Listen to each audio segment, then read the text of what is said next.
Bibbledy-boop and gobbledygook. Coffee on a Tuesday in Vlog 41.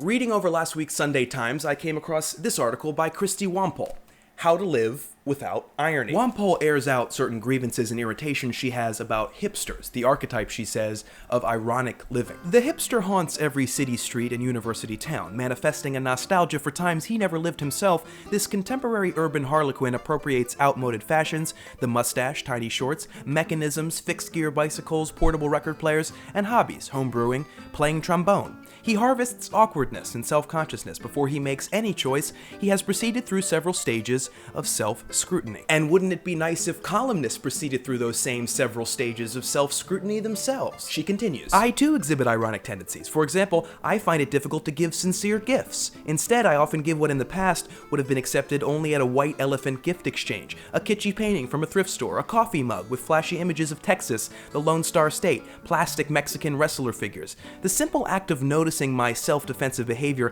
has made me think deeply about how potentially toxic ironic posturing could be. The simple act of noticing my self-defensive behavior has made me think deeply about how potentially, maybe, I'm guessing that you guys are bad gift givers too, right? Okay, so the crux of this article is that ironic living, exemplified by hipsters, is a defense mechanism that allows us to evade the vulnerable intensity of naked personal interaction. She hangs a lot of this on the digital toys we carry around with us and a deep desire for sentimentality and nostalgia. And I must say that nostalgia, sentimentality, and defense mechanisms are all conditions that I suffer from. They also happen to be numbers 12, 35, and 63 respectively of the human conditions. For a full list of the human conditions, you can visit yourself.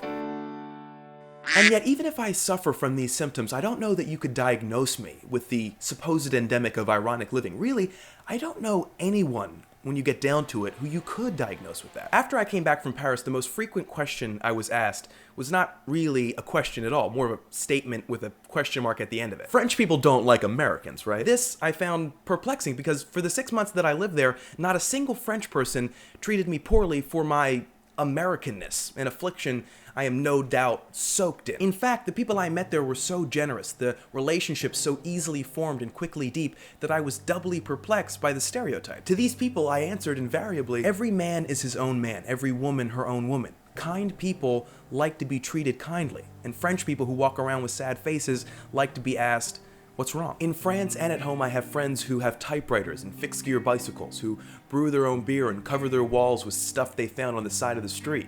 Some are politically active, others not so much. Some are certain who they are and what they want to do, others not so much. Sometimes they look at their phones when I talk to them, other times they walk around with sad faces. I ask them what's wrong, and they tell me. Sometimes they ask me. Finally, Wampole writes, what will future generations make of this rampant sarcasm and unapologetic cultivation of silliness? Will we be satisfied to leave an archive filled with video clips of people doing stupid things? Stupid things, huh? Exhibit A, Charlie McDonald's last video, I'm scared.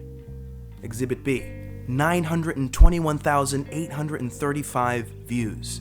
Exhibit C, 40,072 comments. I'm proud to be part of an archive of passionate people saying sincere things, and I'm convinced that what we do is contagious. And if I may be so bold as to state a common mission, it's to circulate with force the notion that every person is, at all times, going through something, and that it's not right to judge individuals based on groups if it is, at any time, right to judge individuals, period. A simple message, but a strong one.